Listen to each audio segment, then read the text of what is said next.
Chegou a hora do esporte, Josiano já está aqui. Boa tarde, Josiano, tudo jóia? Beleza. Vamos começar aí falando sobre a Votuporanguense. Tem novidade, o pessoal já está preparando aí, correndo atrás do elenco para a Copa Paulista? É isso mesmo, Luciano. Boa tarde para você e para todo mundo que acompanha a primeira edição do TVU Jornal. É o que eu sempre falo, ainda temos notícia da Votuporanguense, viu, Luciano?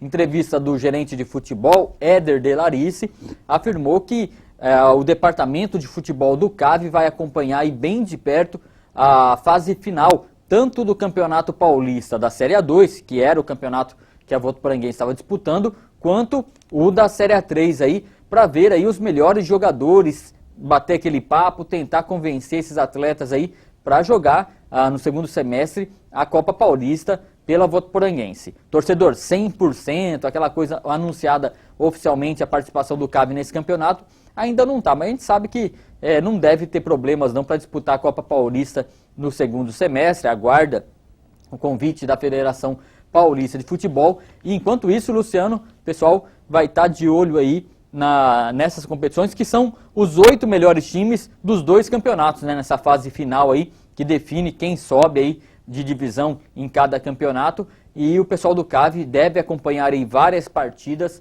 para selecionar jogadores aí, fazer o convite para atuar pela Votuporanguense no primeiro momento na Copa Paulista e quem sabe já fechar um elenco aí para o ano que vem. No momento, já falei isso aqui, apenas o Paulo Henrique continua com vínculo com a Votuporanguense e lá na Arena, no departamento médico da Arena, seguem ainda aqui na cidade os jogadores que estão lesionados e continuam com o tratamento que é de responsabilidade da Votuporanguense. Então, começa oficialmente, viu, Luciano, o período de especulação aí. Na segunda-feira, convidado do programa Meio de Campo, o volante Vitor Hugo, que está jogando pela Matonense na fase final da Série A3, ele que é irmão do Paulinho, o volante que está no São Caetano, que está na fase final da Série A2, o Vitor Hugo falou que tem vontade de voltar a vestir a camisa da Votuporanguense e revelou também, teve um pouquinho de cautela de falar pelo irmão, pelo Paulinho, mas já revelou ali que também tem uma vontade aí de voltar para o CAV. Quem sabe aí não são nomes que surgem aí no segundo semestre para a Votuporanguense, né, Luciano? É isso aí, né, Josiano? Eu torço para eles prestarem bastante atenção nas equipes lá do São Caetano, onde está o Paulinho, e no Bragantino. Qualquer jogador que vier desses times, para mim, tá bom. E, aliás, o Paulinho, o contrato dele encerra no meio do ano. Então, tá aberta aí a temporada de especulação. Isso aí, Josiano, agora falando sobre Libertadores. E o São Paulo, hein, Josiano? 6!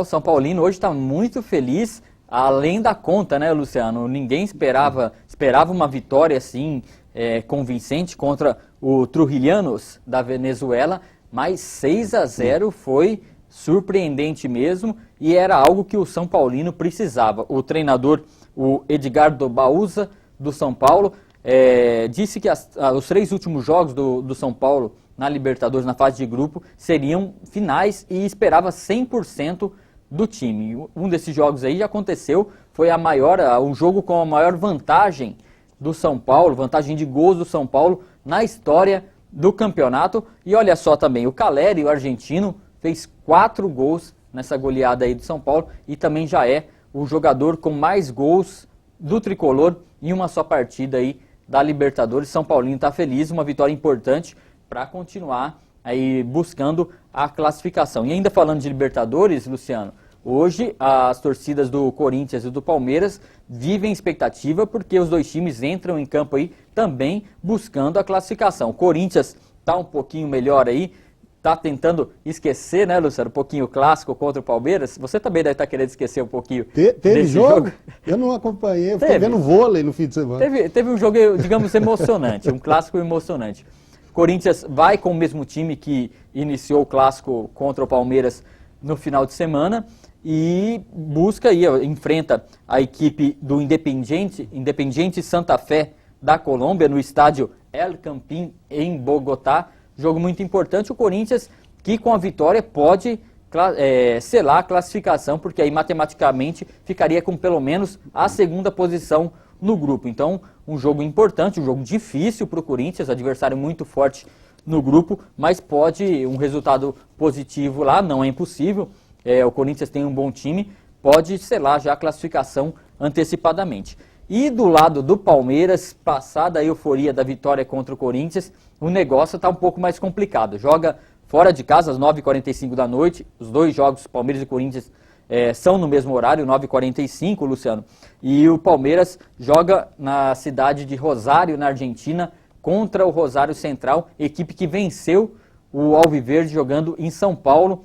E para o Palmeiras, Luciano, nada mais interessa do que devolver essa vitória, vencer fora de casa para continuar sonhando. Um empate deixa o time ainda com chance, mas fica muito complicado. Então, o Palmeiras tem que vencer aí os próximos jogos para não ser eliminado precocemente aí na fase de grupo da Libertadores.